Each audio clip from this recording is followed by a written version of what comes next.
All right, troops, what's happening? What's happening? What's happening in the world of fitness? I do not know, but a couple of questions were put forward to me in my last video. I read the comments and I thought they were interesting questions and they need answered. And there was one question in particular where someone made a reference to what split to use, either cutting, bulking, I think it was. In fact, I'm going to go to the laptop and read it. Thanks, mate. Cutting split, bulking split. That was an interesting comment, and it kind of led me down a rabbit hole with regards to the cutting and the bulking process. So I'm kind of going to go off on a tangent with this one. Now, there's one thing that I think is something that isn't really spoken about in fitness. Probably for good reason, because it's quite wacky, I think, but it works. And I made a video about it. And it's the virtues or the benefits of mental imagery and creating stories to go along with that mental imagery to use to further drive your gains forward a little bit. Now, human beings love stories. We love fucking stories. I love to tell my kids a story at night.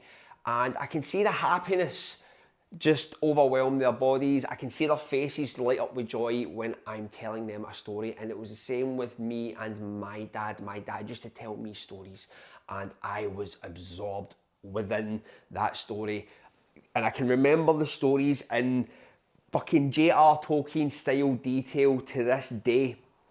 And the reason being is because humans love fucking stories. We are brought up in stories because they just have a structure which we attach ourselves to, which we can relate to, which we can use to help us further our experiences, our happiness. I don't know, typical hippie woo-woo shit, but you get the point. And then training is right for this shit.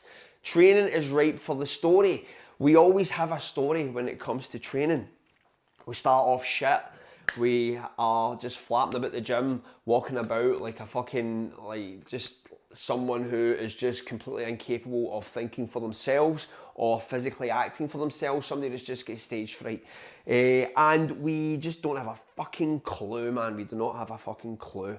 But we learn, we get better, and we start to see the physical manifestation take place. We start to see the transformation happen before our very eyes, and we are sucked in and we start to feel good because that's the story.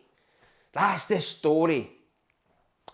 Now, bulking and cutting is the same for me in that respect. I connect some mental imagery to the two processes to kind of fine tune and funnel my strategies. And this might sound a bit crazy, right? But cutting, right? Cutting is fucking torture in some ways, okay? And the reason being is because you are starving yourself. You're having to deal with hunger, and humans don't like hunger.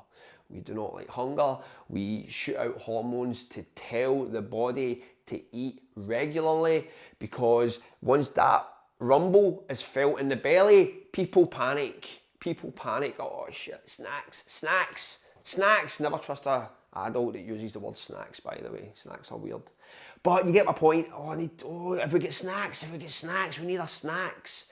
People are scared of hunger, and that is what the cutting period, the cutting phase is all about. That's what it embodies, the torture of hunger. And our training needs to reflect that. Now, there are some people who want to go at it hammer and tongs. They want to do some ball busting workouts. I've been guilty of it myself. However, the reality is that the cutting phase is a hibernation mode.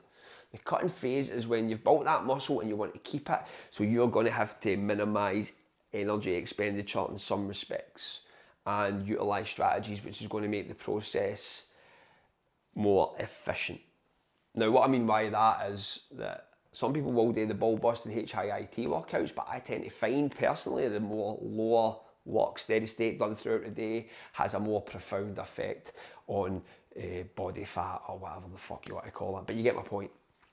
These are the things that are probably more bang for your buck in that respect. Instead of putting ourselves through crazy ass stressful workouts, because we're already stressed about the fact that we're potentially developing an eating disorder because we're trying to eat so many times during the day, stave off hunger, all that crazy shit. But you get my point.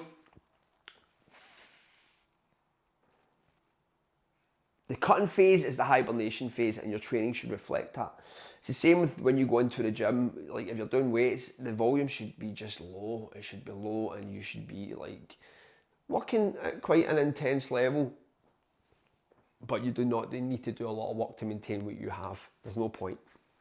Because your energies should be directed to dealing with the hunger and dealing with the nutritional aspect of things. That is where your focus is during the cutting phase. The most profound experience to be gained from the cutting phase is all derived through the nutrition. The training is just something that needs to be done at that point. So your cutting phase should be approached like hibernation mode in that respect. That's the way I see it. That's the mental imagery I use when I am cutting. It's all about maintaining what I've got. I'm not building anything. I'm hunkering down. I found a wee tree that's got a wee hole like a squirrel. I've got my nuts in there and I'm just bunkering down for winter. And I'm not doing anything. I'm just doing the required work. I'm just doing the work, the minimal amount of work that's going to take me to that level of body fat that I wish to get to. So what do we do for the bulking phase? What is the bulking phase? Well, the bulking phase is the fun phase in the sense where we get to eat again. But in my personal experience, it doesn't tend to work that way, because to do a good bulk, you're only going so much over maintenance, so you still kind of feel like you're starving yourself because you're working hard at this point. And that's what you need to do. That's what you need to do with the bulking phase, is you need to realise that the bulking phase is now giving you the ability to train even fucking more hard than you ever have, to raise things up. It's not about putting on body weight. It's not about building muscle, which it is. But you get my point. It's about fucking owning the work. It's about throwing those conditioning sessions in. It's about doing much more cardio. It's about just starting to fire in a few more sets, a few more exercises, a few more fucking workouts. It's all about starting to take that dial and just starting to ramp it up. That is what the bulking phase is for. Now, for example, I'm in a bulking phase myself, and you've probably seen there's an air bike. I've got an air bike just for cardio purposes, and I'm starting to ramp up the cardio. And like conventional bulking thinking would tell you, listen, minimise the work. You want to bulk, you want to grow.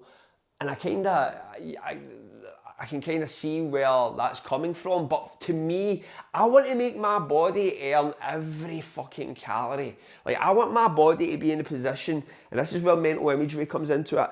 I want my body to say, right, we are fucking working hard here. Every calories, like, it needs to be accounted for. What are we doing with these calories, man?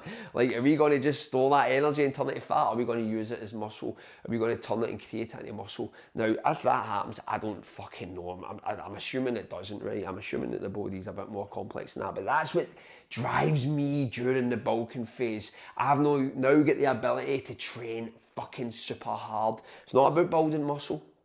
But it is. But it isn't. It's about being able to train like a fucking maniac. An absolute maniac. And that is the mindset that you approach the bulking phase with. Anyway, guys, bit of a tangent. Wanted to get that out there. Now, I got another question which I thought was quite interesting. It was from a gentleman. And he asked that he was doing basic calisthenics and lifting with regards to the split in the last video. And he asked, would this split be as effective adding in chin-ups and push-up variations for some movements? And well, I'm thinking, of course it would. Anything that's going to take the muscles to failure is going to probably grow muscle. And like, to be honest, like pull-ups, it's not even a question whether they should be included into the program. They are a prerequisite. You need to be doing pull-ups, in my opinion. Well, you don't need to be doing them, but I think you should be doing them. Weighted chin-ups are an excellent lat builder. They're just an amazing exercise that have a profound effect on your back. And with regards to the push-ups, I would definitely do push-up variations. The two push-up variations that come to mind would be the Navy SEALs burpee, and not the Navy SEALs burpee, but the push-up that you do with the Navy SEAL and just keeping that going until you hit failure. Try it. It will have your chest fucking begging for mercy. And I would do a decline push-up where my feet are elevated. That just hits the, like, that's an exercise that I don't see a lot of guys doing. That's something that I have included at points during that split when I've had to train in a certain gym, which is a decline push-up, and it hits your upper chest hard. I don't know why. Try it. It's an absolutely brutal exercise. Now, the last question I want to get on with was a guy saying that he finds it strange people are still training muscle groups once a week. And I think he assumed that the 4-day split is a program where you only train 4 days out of the week. It's not. It's 4 days that run concurrently.